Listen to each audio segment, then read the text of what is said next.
சாம்பார் சாதம் மீன்ஸ் இந்த மாதிரி இட் ஷுட் பி தலன்னு ஃப்ளோயா. தகாசம். How to make an amazing sambar sadam? வாங்கோ, I'll show you.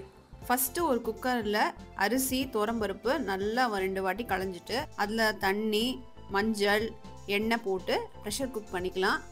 அது ப்ரெஷர் குக் ஆகிற டைமில் நம்ம சாம்பார் மசாலாவை ரெடி பண்ணிக்கலாம். ஃபஸ்ட்டு இந்த இன்க்ரீடியன்ட்ஸ் எல்லாம் நல்லா வறுத்துக்கணும்.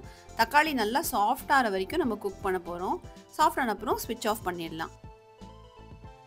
இதை வந்து நம்ம நல்லா ஸ்மூத்தாக கிரைண்ட் பண்ணிக்கலாம். நம்ம சாம்பார் மசாலா ரெடி. குக்கர் திறந்து பார்க்கலாம்.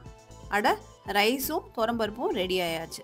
இப்போது அதே குக்கர் அலம்பு யூஸ் பண்ணிக்கலாம். எல்லாம் ஒரு கடாயில் புளி தண்ணி ஆட் பண்ணிவிட்டு அதில் நம்ம அரைச்சி வச்ச சாம்பார் விழுதியும் ஆட் பண்ணிவிட்டு தண்ணி அட்ஜஸ்ட் பண்ணிக்கலாம். அதில் கொஞ்சம் வெல்லம் ஆட் பண்ணி சால்ட் அட்ஜஸ்ட் பண்ணிவிட்டு கொஞ்சம் கருவேப்பிலையும் ஆட் பண்ணிவிட்டு அதை நல்லா கொதிக்க விடணும்.